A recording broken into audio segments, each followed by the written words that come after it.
Naka-video pa, ano?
Ayan, sige, may plus factor na kayo.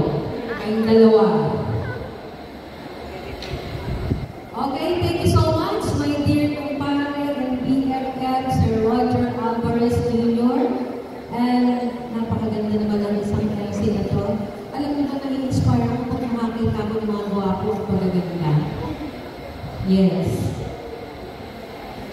Okay, Marian. Marian pala yung pangalan niya. Marian Rivera, di ba? Ang ganda. Ang mga Marian talaga magaganda. This afternoon na po, my respect to our dearest Superintendent, Dr. Ronaldo Atalia Pozon, to my dear Ma'am Michelle A. Rihica, the Assistant Schools Division Superintendent, with a clear focus on strengthening bonds, supporting growth, and driving meaningful change, Nueva Ecija High School is poised for an exciting and impactful future.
November 26, 1993.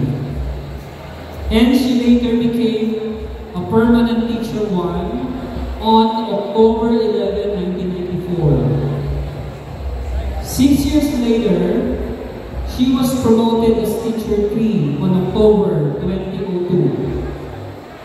She was designated to Palayan National High School as head teacher 3 in 2005 to 2007.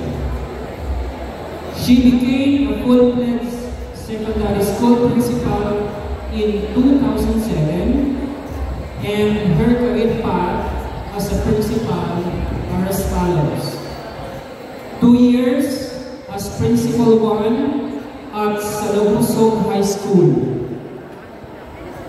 4 years as Principal 1 at Agbanawa High School, 1 year as Principal 2 at Santa Rita National High School, and 1 year as Principal 2 at T.A. Delicio National High School.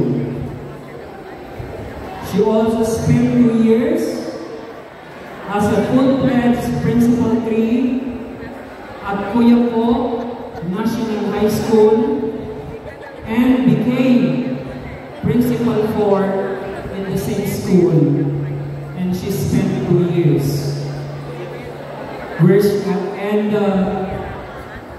Of course, at present, she spent 5 years at Julia Ortiz Luis National High School, where she received numerous national recognition as school head. And now to proceed with the endorsement and installation, we are honored to have you with us today to carry out the significant task. Our dear colleagues, ladies and gentlemen, let us put our hands together for our school's division superintendent, Dr. Ronaldo A. Pozzi.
Ngayon po ay dumating na ang araw na iginuwit ng kapalaran. Tadhana na po ang nagudyok na bumalik siya sa inyong paaralan. At ngayon nga po itatalaga at sa amin na manililisan. Kaya paumanhin po kung ako'y may higit ng kalungkutan. Pasensya po kung ganito ang aming nararamdaman sapagkat ang mga tao po ay mahal namin lubusan. Hindi ko po sinasabi dahil maganda ng pakinggan. Ang pagkagawang bihis po ng Diyos ang magpapagawa nito. Ngayon, hayaan naman natin na lumipad pa ang mga kanila. Hayaan natin na iwalipoy pa ang kanyang mga kapwa upang maging pag-asa at inspirasyon ng iba. Ito naman ang kanyang pagkakataon na ang kanyang alma-mater ay kanyang muling mapagsabihan. Huwag tayong mag-alala sapagkat ang amin naman bumabalik kung saan ang puso niya nananahan. Sabi po sa marcha ng aming paaralan, from the field of strong and bold, suluhin po ng malalakas at matatapang. Ngayon kayo naman ibabalik sa lugar ng mga kanyag at may karangalan. Yan po ay sabi sa himno ng inyong paaralan. Para po sa amin sa ngayon, ang mga opo ang pinaka-best ang naging performance. Kaya naman po sa akin talaga, nararapat naman na pinaka-makonsiderin ng mapunta sa paaralan sumisimbolo na pinakilala. Ika nga po, if it is best, it must be the best. Mga isang taos puso, pasasalamat po sa inyong mga nagawa sa aming Kailangan po namin na patuloy kayong gabayan na ating pong mahal na Panginoon. Maraming salamat po.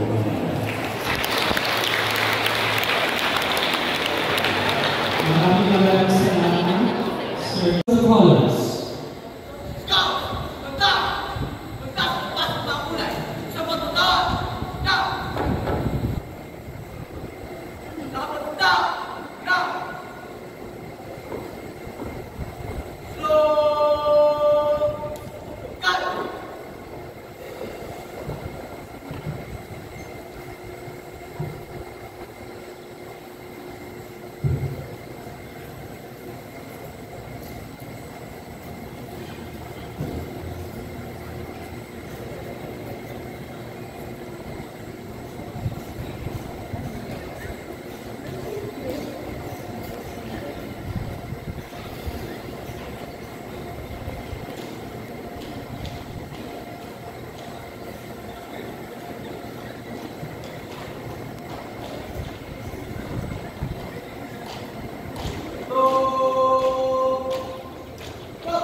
The challenge.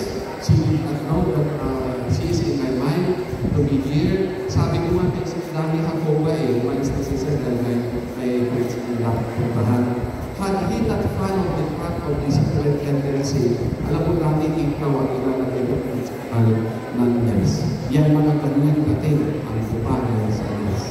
Sabi ko sa kanya, kaso yung SDS ang hindi mga So, you have been here for 2 weeks. This is now the formal installation.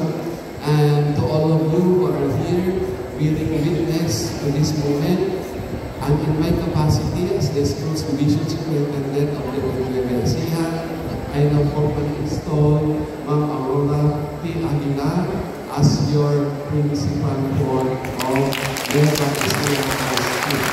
So all correspondence shall be Aurora P. Aguilar, PhD, the school principal for Nueva Ecija High School. That will be your official. Congratulations out, and we will always be here for you, and to all those who have been before you, thank them, because this will not be as fun as it is now without them doing the foundation. So, mula din sa una, ibang nilulutin sa pinag-pagpilitin sa pagpapilitan. Ang Villanueva, Imang Camacho, si Ate Lily, si Ate Edwin, Ate Lunek, si Pangilay, ikaw at pagpilitan ng doon, pasensya na po, all over. Yan ay yung pagpapilitan. So again, congratulations. Thank you so much, Sir Pastor.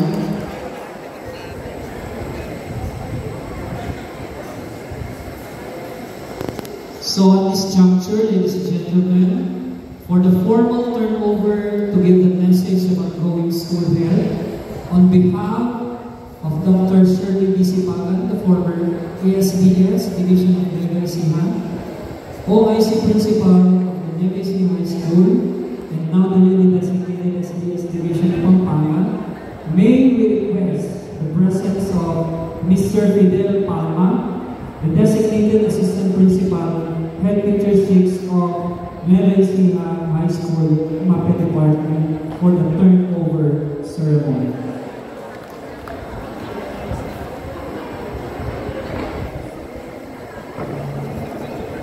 Our Ismani and Dokan represented by Nino Rakan, and our respected Division Superintendent Honorable Coson, sa ating pong SDS, sa ating mga SDS, sa Leo, sa Ramon, sa iba pong mga bisita natin, and also sa mga taga-Diyos ko, sa morning ko, at sa full course ko,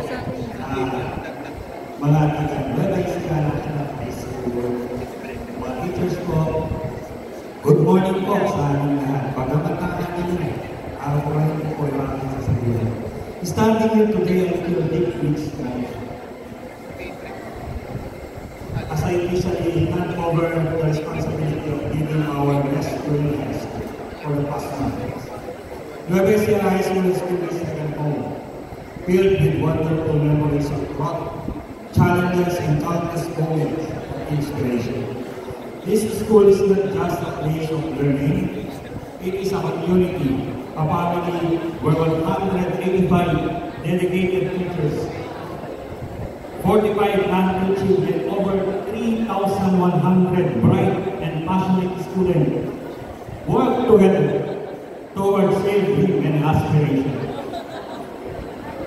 As I reflect on our journey, I am proud on how we come.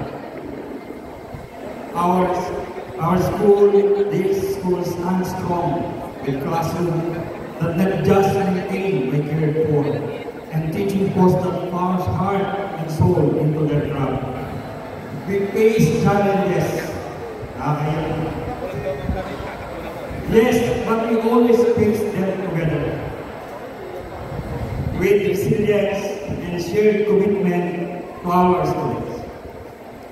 Of course, there's still much to be done, but I know that the foundation we built serves as a stepping stone for a greater achievement.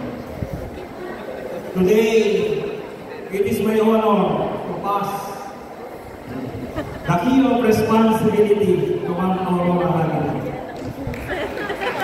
This is more than a symbol of leadership. It represents trust, hope, and collective efforts of everyone in this school. Ma'am Aurora, I know you will lead with your heart, and I am confident that next junior high school will continue to thrive under your care. Ma'am, eto na po yung susi. Magbubukas sa pintuan ng Nueva Ecija High School tungo sa minimiti po namin pangarap. Bilang nag-iisang akin na po ng Nueva Ecija National High School, isama mo kami sa inyong paglipad.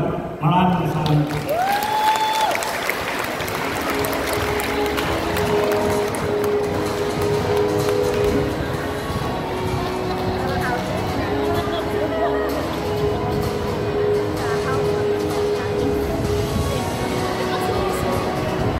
Luis National High School in the person of Ma'am Raquel C. Diaz. Good morning, Ma'am. And also, we would like to acknowledge the presence of the Principal of Maligaya National High School, Ma'am Maria Rowena Constantino. Good morning, Ma'am.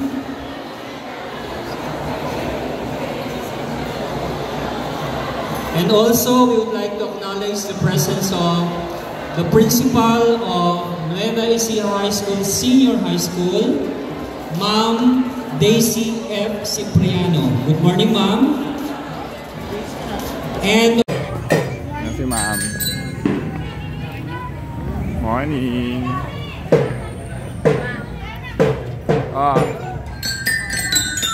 Yay!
Pasok.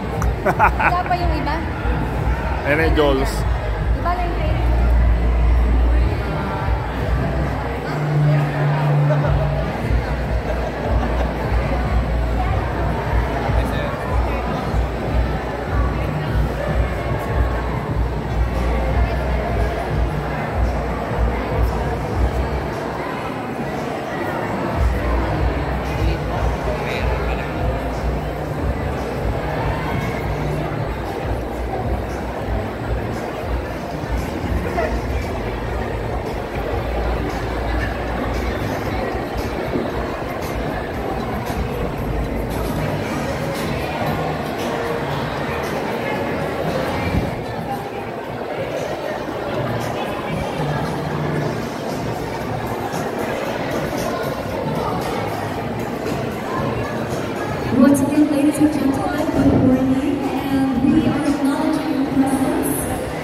guys, welcome to Master Ipong TV at nandito po tayo sa installation ni Ma'am Aurora Aguila, ang aming NEST new Principal 4. So ayan po ang ayos at gayak dito sa ating hall, sa ating NEST gym, at kasalukuyan po na busy ang mga caterer.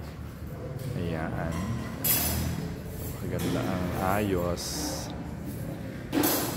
Mga flowers. Yan.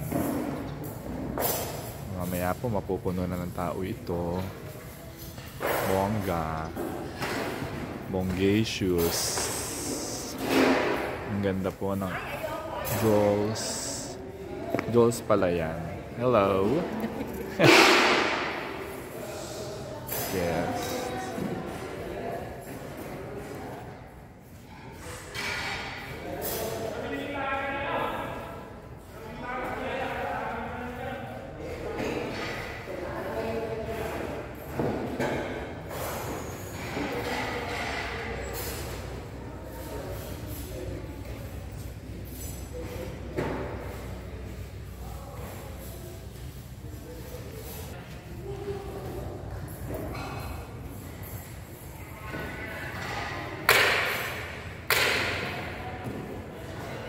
Ganda ng ayos.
Ganda na eh.